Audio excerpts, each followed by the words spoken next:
জয়গুরু দয়ালের শ্রীচরণে আমার শতকোটি প্রণাম। পরমারাধ্যা জগৎজননী শ্রী বড়মা শ্রীচরণে প্রণাম। পরম পূজ্যপাদ শ্রী বরদাস শ্রীচরণে প্রণাম। পরম পূজ্যপাদ শ্রী আচার্য দেবের শ্রীচরণে প্রণাম। ঠাকুর পরিবারের প্রতি প্রত্যেকের আতুল শ্রীচরণে আমার শতকোটি প্রণাম। আপনাদের সকলের ইষ্টচ্ছল মঙ্গলময় জীবনে প্রার্থনা রাখি আমার প্রভুর আতুল শ্রীচরণে। ঠাকুরবাড়ি থেকে বিশেষ একটি বিজ্ঞপ্তি বেরিয়েছে ৩রা মার্চ উপলক্ষে। আর ৩রা মার্চ আমরা সবাই জানি সেদিন দোল পূর্ণিমা। সেই দোল পূর্ণিমায় আমাদের কিছু বিধি নিষেধ ঠাকুরবাড়ি থেকে করা হয়েছে, যে কিছু পালনীয় রয়েছে, কিভাবে সেগুলো পালন করব, ঠাকুরকে আবির কিভাবে দিতে বললেন, তার জন্য কি ব্যবস্থা, এবং সেদিন রয়েছে চন্দ্রগ্রহণ। চন্দ্রগ্রহণের সময় আমাদের কি করণীয়, এই বিশেষ বিজ্ঞপ্তিটি আজকে সকলে শুনে নিয়ে সেইভাবে পালন করবেন। সৎসঙ্গ অফিসিয়াল পেজ থেকে এটা পাওয়া। দোল পূর্ণিমা ও পূর্ণগ্রাস চন্দ্রগ্রহণ সংক্রান্ত বিজ্ঞপ্তি। ৩রা মার্চ ২০২৬ মঙ্গলবার দোল উৎসব।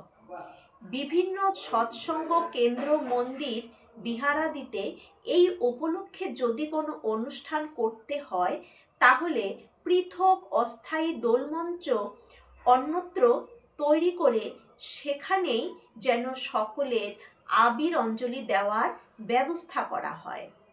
শ্রীমন্দির বা প্রার্থনা গৃহের ভিতরে শ্রী শ্রী ঠাকুরের প্রতিষ্ঠিত আসনের সম্মুখে যাতে কোথাও কেউ আবির বা রং না দেন তার জন্য সংশ্লিষ্ট স্থানের পরিচালকরা সজাগ, সতর্ক ও তৎপর থাকবেন। কি বললেন, যে সেই দোল পূর্ণিমার দিন সবাই মন্দিরগুলোতে যায়, ঠাকুরের সৎসঙ্গ বিহার দিতে আমরা যেয়ে থাকি, সেখানে গিয়ে আমরা আবির দিয়ে থাকি ঠাকুরকে। তো এরকম যারা যাবে তার জন্য মানে ঠাকুরের যে মন্দির বা প্রার্থনা গৃহে যে ঠাকুরের সামনে, বিগ্রহের সামনে যেন কেউ আবির বা রং না দেন, সেটা পরিচালক যারা রয়েছেন মন্দিরে তারা যেন এদিকে সতর্ক এবং তৎপর সজাগ থাকতে বললেন, সেখানে যেন কেউ রং না দেন। এই রং বা আবির দেওয়ার জন্য যদি কোনো অনুষ্ঠান কোনো কেন্দ্র মন্দিরে করতে চান তাহলে ঠাকুরবাড়ি থেকে বলেছেন আলাদা ঠাকুর মঞ্চ তৈরি করতে, আলাদা ঠাকুর মঞ্চ, দোল মঞ্চ তৈরি করতে, সেখানেই যেন সকলে এই আবির অঞ্জলি দেওয়ার ব্যবস্থা করা থাকে, আর সেখানে যেন সকলে আবির বা রং ঠাকুরকে দিয়ে থাকেন। সে প্রার্থনা গৃহে বা কোনো মন্দিরে ঠাকুরের সামনে যেন আবির রং না দেওয়া হয়, সেদিকে সজাগ এবং সতর্ক থাকতে বললেন সবাইকে। দোল পূর্ণিমার দিনই ভারত ও বহির্ভারতের বিভিন্ন স্থানে চন্দ্রগ্রহণ দৃশ্য এবং তৎসংক্রান্ত বিধি নিয়ম পালনীয় হবে। দোল পূর্ণিমার দিনই আবার ভারত এবং বহির্ভারতে বিভিন্ন স্থানে চন্দ্রগ্রহণ দৃশ্য রয়েছে, এবং তৎসংক্রান্ত যে বিধি নিয়ম সেগুলো কিন্তু পালনীয় হবে, পালন করতে হবে, যা যা নিয়ম সেই সময় রয়েছে। আরেকটা কথা বলে দিচ্ছি, আমরা বাড়িতেও যারা ঠাকুরের কে আবির দেব তারা যেন ওই ঠাকুরের সামনেই কাপড়ের মধ্যে না দিয়ে দিই, আলাদা এরকম আমরা প্লেট বসিয়ে নেব, পাত্র বসিয়ে নেব, যে যেরকম বাটি হোক, প্লেট হোক, ঠাকুরের জন্য একটা, বড় মার একটা, বড়দার একটা, আচার্য দেবের, অবিন্দার, এরকম আলাদা আলাদা আমরা বসিয়ে নিব। সেই ঠাকুরের নামে যে প্লেটটা রাখবো সেখানে ঠাকুরকে উদ্দেশ্য করে বাড়ির সকলেই ওই প্লেটে আমরা ঠাকুরকে উদ্দেশ্য করে ঠাকুরের চরণে আমরা আবির দেব। বড় মাকে উদ্দেশ্য করে বড় মার চরণে ওই প্লেটের মধ্যে আবির দেব। সেটা আলাদা আমরা একটা জায়গা সাজিয়ে নেব নিচে। ঠাকুরকে গায়ে যেন আমরা আবির দিতে না যাই, কাপড়ের মধ্যে ঠাকুরের সামনে যেভাবে মন্দিরে দিতে না করলে ঠিক বাড়িতেও যেন আমরা সেইভাবে এটা পালন করি, আলাদা আলাদা পাত্রে। অনেকে এটা করে থাকেন, আবার অনেকে আছে সেটা জানার নেই, অনেক বাড়িতে গিয়ে দেখা যায় যে ঠাকুরের গায়ে ওইভাবে দিয়ে রেখেছে, একদম বিছানাপত্র নোংরা হয়ে আছে।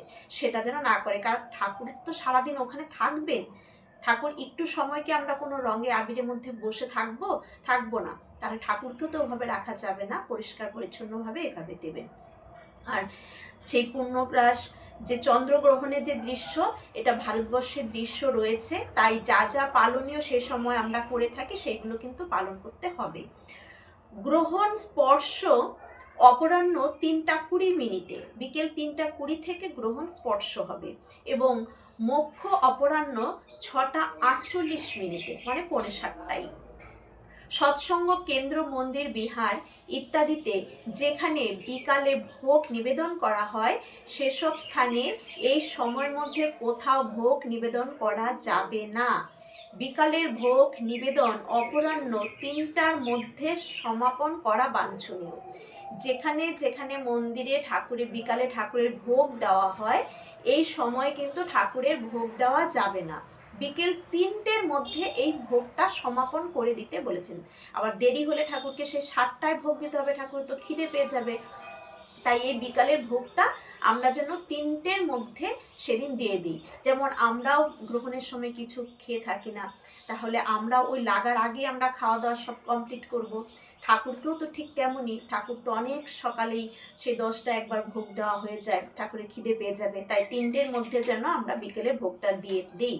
যারা বাড়িতেও বিকেলের ভোগ দিয়ে থাকেন তারাও অবশ্যই কিন্তু ওই 3টের মধ্যে ভোগটা ঠাকুরকে নিবেদন করে দেবেন। গ্রহণের ওই সময় 6:45 পর্যন্ত কিন্তু কোনো ভোগ নিবেদন করবেন না ঠাকুরকে।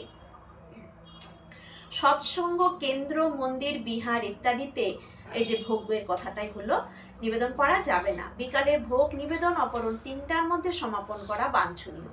বাংলাদেশ অথবা অন্য কোনো দেশে গ্রহণ কোন সময় দৃশ্য তা অবহিত হয়ে তদনুসারে কেন্দ্র, মন্দির, বিহারে দিতে উল্লেখিত ব্যবস্থা গ্রহণীয়। বাংলাদেশের সময় কখন সেটা জেনে নিয়ে সেইভাবে একই ব্যবস্থা কিন্তু গ্রহণ করতে হবে।